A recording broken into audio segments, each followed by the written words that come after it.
से जुड़ी legal problems को सुलझाने की, और इसके लिए आज हमारे साथ स्टूडियो में मौजूद है लीगल एक्सपर्ट विनय सिंह। विनय, बहुत स्वागत है आपका प्रॉपर्टी गुरु में। तो आइए सवाल जवाब के सिलसिले को शुरू करते हैं। लीगल सवाल यहाँ पर हम लेते हैं। हमारी पहली कॉलर है उषा खन्ना, गैंगटॉक सिक्किम से इन्होंने फोन किया। उषा जी, पूछिए अपना सवाल। अच्छा, मेरा क्वेश्चन ये है कि मैंने एक प्रॉपर्टी ली पूना में अक्टूबर 2007 में, और जॉइंट ऑनर है मेरा सन, जॉइंट प्रॉपर्टी है। तो हमने अग्रीमेंट भी करवाया, उसमें भी हमको पोजेशन डीड दी थी अक्टूबर 2009, और उसका अभी तक कोई इन्फॉर्मेशन, 2 बार हमको बुलाया इन्होंने प्रॉपर्टी देने के लिए, पर जब गए तो वहाँ प्रॉपर्टी हैंड ओवर नहीं करी। ओके, तो क्या प्रॉपर्टी कंप्लीट नहीं हो पाई है अब तक? Complete, actually the flat is complete, but stay case and lift वो नहीं लगा था। अच्छा, और 7th फ्लोर पर है ये प्रॉपर्टी जी। So I have to rent it out, but nobody will take it like this ना, बिना एक्सेसिबल स्टेयरकेस या लिफ्ट तो कोई नहीं लेगा। जरूर, तो ऐसे में आप क्या कर सकती हैं, इस पर सलाह ले लेते हैं विनय जी से। विनय जी, अब इनके लिए क्या रास्ता बचता है? उषा जी, आपके एग्रीमेंट में कुछ लिखा हुआ है बिल्डर ने कि अगर वो पोजेशन ये टाइम तक नहीं देगा तो कोई पेनल्टी वगैरह आपको देंगे वो, या कॉम्पेंसेशन देंगे? I'm not sure about that, but the possession time they have written is 2009, October 2009. जी बिल्कुल, आप एक बार एग्रीमेंट भी चेक कर लीजिए, उसमें क्या प्रोविजंस लिखे हैं। लेकिन मैं समझता हूं आपका केस काफी अच्छा बनता है, क्योंकि पोजेशन आपको नहीं दी गई है टाइम पे। आप उन्हें लिखिए और उन्हें ये भी कहिए कि आपने 2 बार हमें बुलाया है वहां और फिर भी पोजेशन नहीं दी है, तो उसका हमारा खर्चा भी हो चुका है। तो ये भी मैं समझता हूं आप जरूर क्लेम कर सकते हैं उनसे। तो आप पहले ये राइटिंग में डिमांड कीजिए। जब तक ये स्टेयरकेस का काम और लिफ्ट वगैरह नहीं होंगे, उनका ऑक्यूपेंसी सर्टिफिकेट बिल्डिंग का आ नहीं सकता, और जब तक ऑक्यूपेंसी सर्टिफिकेट नहीं आएगा वो आपको पोजीशन नहीं दे सकता। तो ये आपको जरा ध्यान में रखना होगा कि जब ये सारे काम कंप्लीट हो जाएंगे तभी आपको पोजीशन मिल सकती है। तो आप बिल्डर को लिखिए और ये सारी चीजें, कॉम्पेंसेशन वगैरह आप उनसे डिमांड कीजिए, और फिर अगर वो नहीं देता है तो आप आगे कदम उठा सकते हैं।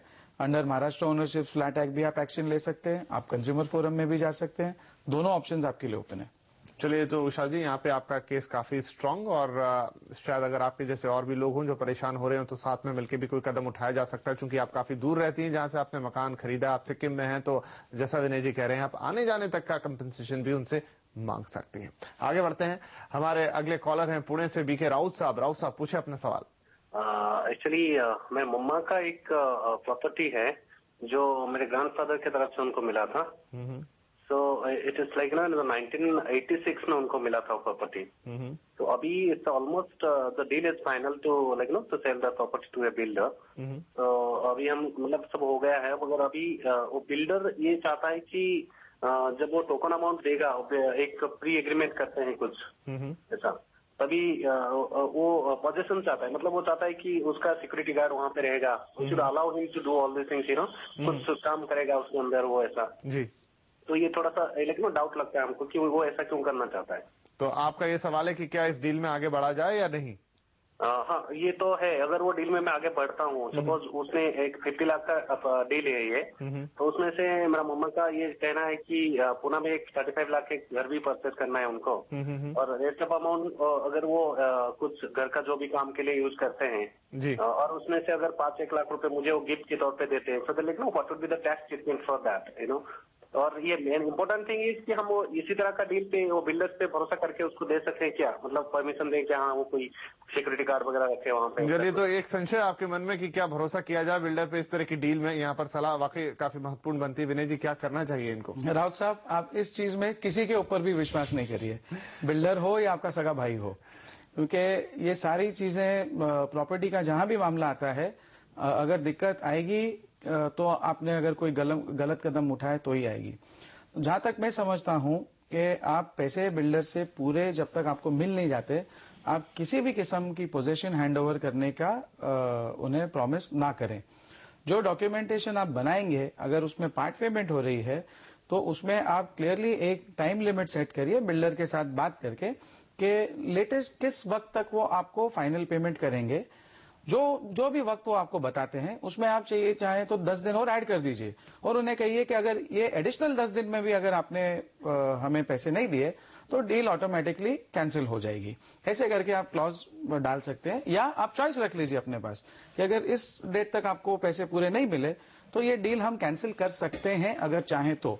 कम से कम इतना करना चाहिए, और कोई भी सर्कमस्टेंसेस के अंडर आप उन्हें उनका सिक्योरिटी गार्ड वहां पोस्ट करने ना दें, क्योंकि एक बार पोजीशन उनके हाथ में चली गई और फिर आपको अगर पैसे नहीं मिले तो आप, मैं समझता हूं, काफी साल फिर लिटिगेशन में फंस सकते हैं। चलिए राहुल साहब, तो ये बिल्कुल लाख टके की सलाह विनय जी की तरफ से कि प्रॉपर्टी के मामले में खास तौर पर किसी पे भी आप भरोसा ना करें, और जिस तरह के आश्वासन आपको बिल्डर दे रहा है कि वो सिक्योरिटी गार्ड रख देगा और बाद में पैसे देगा, इस तरह की किसी बात में ना आए, और लीगल डॉक्यूमेंटेशन जो विनय जी ने सलाह दी उस तरह से पूरा एक फ्रेम करके एक प्रॉपर एग्रीमेंट करने के बाद ही उससे किसी प्रकार की डील में आगे बढ़े। फिलहाल अब वक्त हो गया छोटे से ब्रेक का। सवाल जवाब का सिलसिला आगे भी जारी रहेगा, आप बने रहिए हमारे साथ। फिलहाल लेते हैं छोटा सा ब्रेक।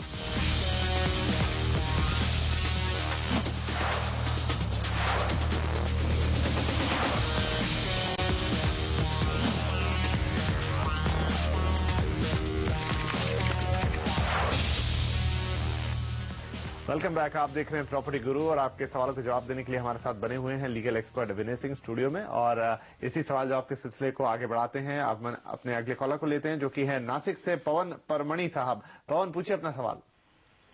हाँ, नमस्कार सर जी। हमने फ्लैट लिया था नासिक में 2009 में जी। बिल्डर ने सारी चीजें अच्छी दी हैं एक्सेप्ट लिफ्ट की।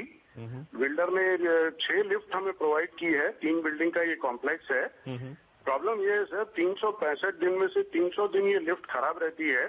कई लोग इस लिफ्ट में अटक भी चुके हैं, और बिल्डर से हमने ये बोला जाकर कि हमें चेंज करके दीजिए। आपने कोने लिफ्ट बोली थी हमें देंगे, जो काफी महंगी लिफ्ट है। उसने हमें हॉलमार्क की लिफ्ट प्रोवाइड की है, और ये तकलीफ हमें आ रही है। हमने उन्हें बोला हमें चेंज करके दीजिए, वो हमारी बात नहीं सुन रहा। सोसाइटी रजिस्टर्ड है, प्लीज बताइए क्या करें। जरूर विनय जी। पवन जी, आपकी जो रिलेशन है बिल्डर के साथ, वो महाराष्ट्र ओनरशिप फ्लैट एक्ट के अंडर फॉल होती है, और वहां सेक्शन 7(2) के तहत अगर बिल्डर ने आपको कोई भी एम्यूनिटी प्रोवाइड की है, या जो कंस्ट्रक्शन वगैरह है या एम्यूनिटीज है, उसमें अगर किसी भी किस्म की आपको डिफेक्ट नोटिस होते हैं पोजेशन से 3 साल के अंदर, तो आप बिल्डर को अप्रोच कर सकते हैं और उन्हें कह सकते हैं कि ये आप ठीक करके दें।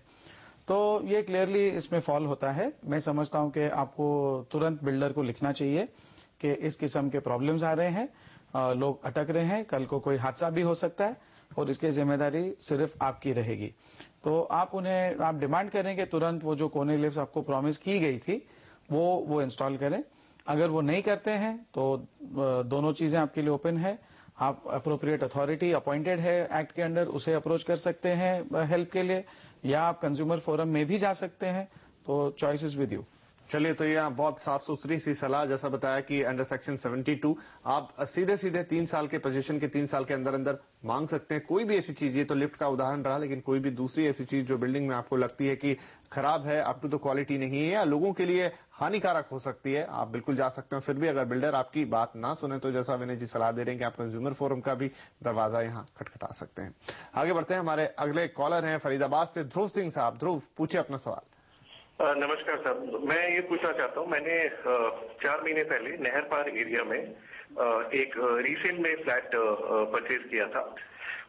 जब मैंने एग्रीमेंट किया तो उस समय उस फ्लैट की ट्रांसफर फीस जो थी वो 50 रुपीज पर स्क्वायर फीट थी, और जिस दौरान मेरा ट्रांसफर हुआ उस दौरान मुझे पता चला कि वो ट्रांसफर फीस का जो प्राइस है वो 50 रुपीज से सीधा 150 रुपए पर स्क्वायर फीट कर दिया गया है, जिसकी वजह से मेरा टोटल जो कॉस्टिंग पार्ट था वो करीब आप लेके चलिए 2 लाख रुपए बढ़ गया।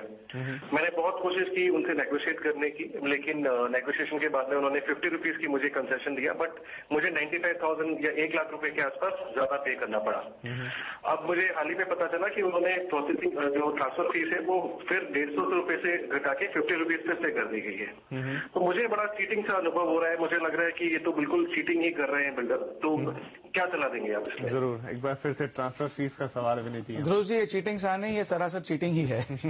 आप बिल्डर को कोई हक बनता ही नहीं, पहली बात, आपसे किसी किस्म के ट्रांसफर चार्जेस लेने का। एक बार उन्होंने प्रॉपर्टी आपको बेच दी है, प्रॉपर्टी आपकी हो चुकी है, तो बिल्डर का उस प्रॉपर्टी के ऊपर कोई हक रह ही नहीं गया है।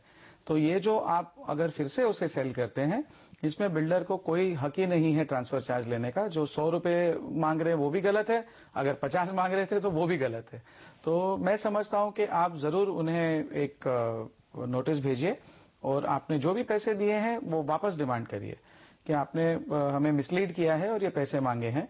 अगर फिर भी वो नहीं मानते तो जरूर आप कंज्यूमर फोरम को अप्रोच करके, मैं समझता हूं आपको जरूर ये पैसे इंटरेस्ट के साथ वापस मिल सकते हैं। चलिए ध्रुव, तो बहुत अच्छा केस है यहाँ आपका, और तमाम और भी ऐसे लोग जो आपके साथ वहां पर बिल्डर की धोखाधड़ी का शिकार हो रहे हैं या फिर कहीं और भी, उनके लिए भी यही सलाह है कि इस तरह की मनगढ़ंत ट्रांसफर फीस जो होती है उसके लिए पहले एक बार आप यह बात करें, और अगर आपसे इस तरह का कोई जबरन पैसा वसूला जाता है तो आप निश्चित तौर पर बिल्डर के खिलाफ कंज्यूमर फोरम में शिकायत कर सकते हैं। और इसी सलाह के साथ आज का ये एपिसोड हम यहीं खत्म करेंगे। विनय जी, आपका बहुत शुक्रिया, आप आए और आपने हमारे दर्शकों के सवालों के जवाब दिए। तो प्रॉपर्टी गुरु में आज बस इतना ही। अगले हफ्ते आपसे फिर मुलाकात करेंगे, देंगे